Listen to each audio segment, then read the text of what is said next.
Alamin kung magkano ang increase ng SSS contribution ngayong 2025, payment deadline, at saan maaring magbayad.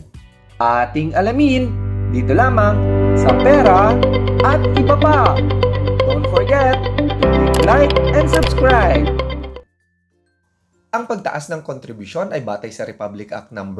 11199. Itinakda ang batas na ito upang mapanatili o mapalakas ang pondo at matiyak ang patuloy na benepisyo para sa mga miyembro tulad ng pensyon, sickness, at maternity benefits. Simula January 2025, ang bagong minimum contribution ay 1,200 pesos sa MSC or monthly salary credit na 8,000 pesos. At may maximum na 5,250 pesos sa may monthly salary credit na 35,000 pesos. Available sa link below ang SSS Table of Contribution.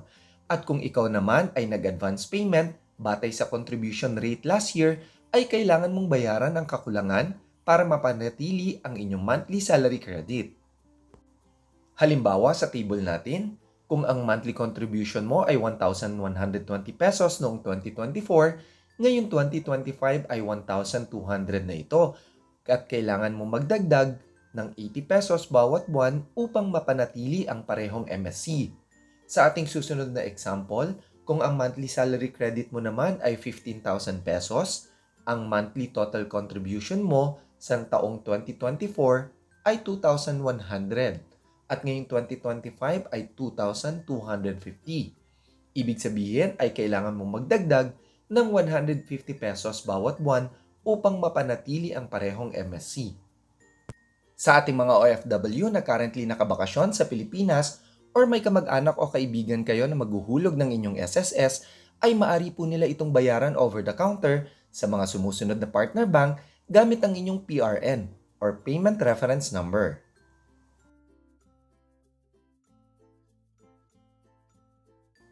O di kaya sa mga non-bank collecting partners gaya ng mga sumusunod.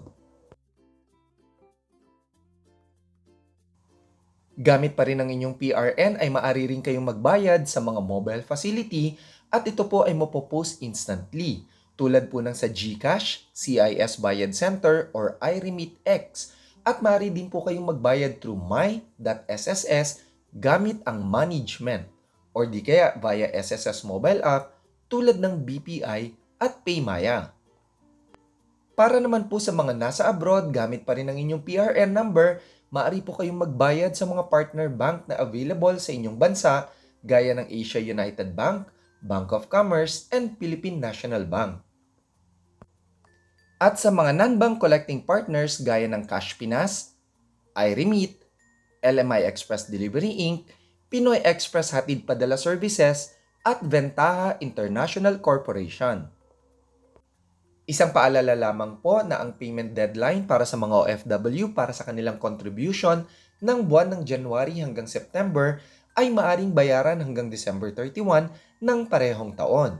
At para naman po sa October hanggang December monthly contribution ay maaari pong bayaran until January 31st ng susunod na taon. Ang tama pong pagbabayad ay siguradong magbibigay ng tuloy-tuloy na benepisyo tulad ng pensyon, loan, at iba pang tulong pinansyal mula sa SSS. Siguraduhing updated ang inyong SSS contributions at para sa karagdagang impormasyon, bisitahin ang SSS website o makipag-ugnayan sa pinakamalapit na SSS office.